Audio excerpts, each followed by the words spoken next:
Hey guys, welcome back.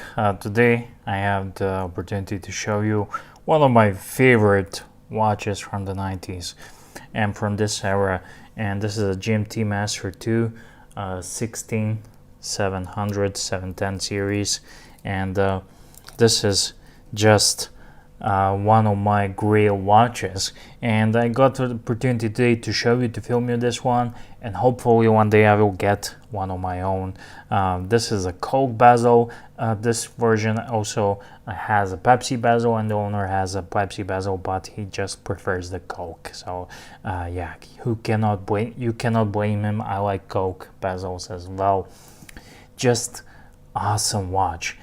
The most coveted and most sought after modern day Rolexes is the ceramic Pepsi, and this is its predecessor. This is from the 90s, has a hose case, and you can tell it's from the 90s, but it's just appealing. I have here some ceramic watches, ceramic Rolexes, and I had the opportunity to check out the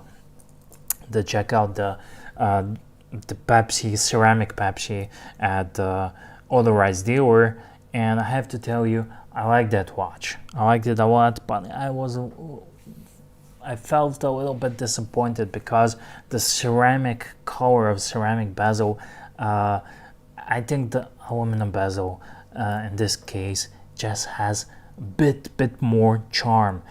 Don't get me wrong, I would not say no to the ceramic Pepsi or the Coke for that case, or the white Coke.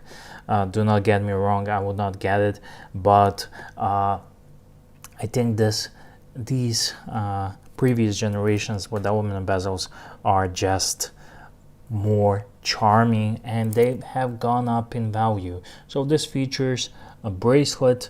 From this era, a Rolex bracelet from this era, is,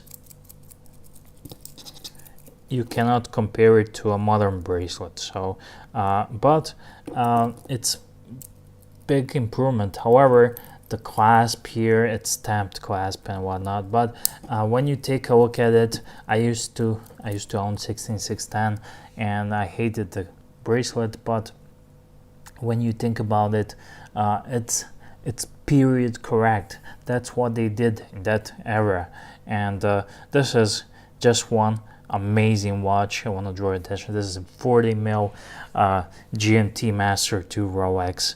Absolutely perfect watch.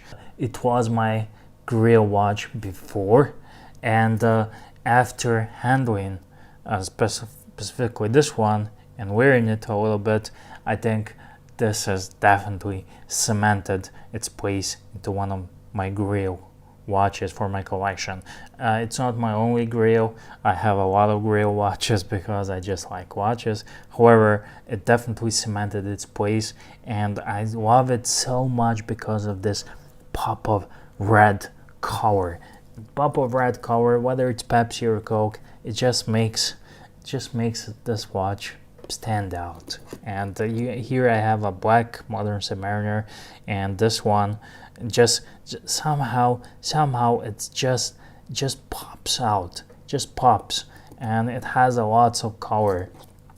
So it's really cool watch, and I can definitely recommend it. Hose case, it wears on your wrist like a 16610 Submariner or many other watches from that era. Rolex is not changing a lot of things, and nor they will. They are consistent, and they are just making slight improvements.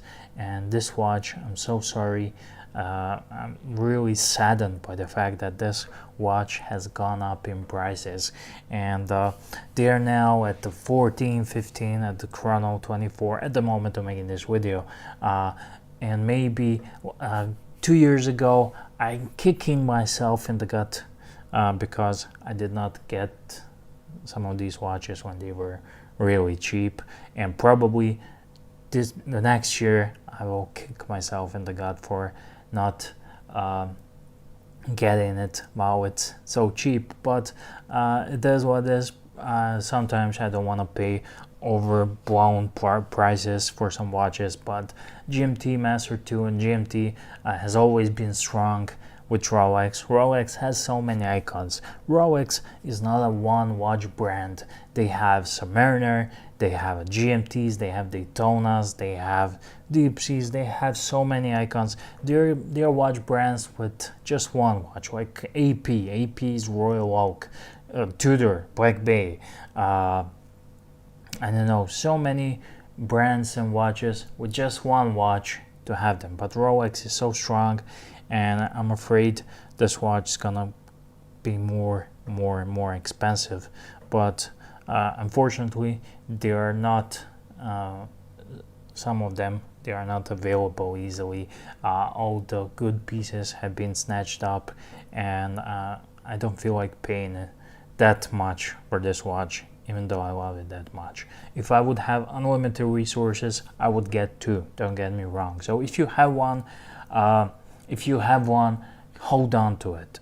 I remember when Federico and TGV, they used to be buddies before they are not. And Federico sold one to TGV for, I don't know, it's rumored somewhere, I don't know exact figure, but it was a bit over 5, maybe 5, 6 or something like that. And that watch now has tripled in value, and I get it. I don't like all that thing with Rolex and value propositions and talking about money, because I feel today people are talking more and more about the value and is it gonna rise in value and whatnot, rather than the watches itself and features and what does it do.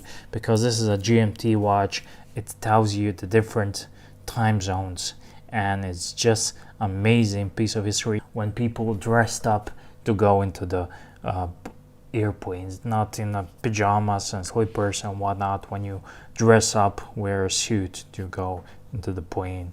And I haven't grown up. I was born in an age of that, but I cannot remember it. But I wish that age is now. When you go to the airport, you dress up. When you go to the street or somewhere, you dress up. No sweatpants and whatnot, and flip-flops and things like that. So I hate the things that way today. They do make some nicer and better watches, but back in the days when this watch was good and wearing, it was different times. People dressed up, and people wore their watches, and they used it as a tool, as an object to tell time. And now it's more of a flexing, unfortunately.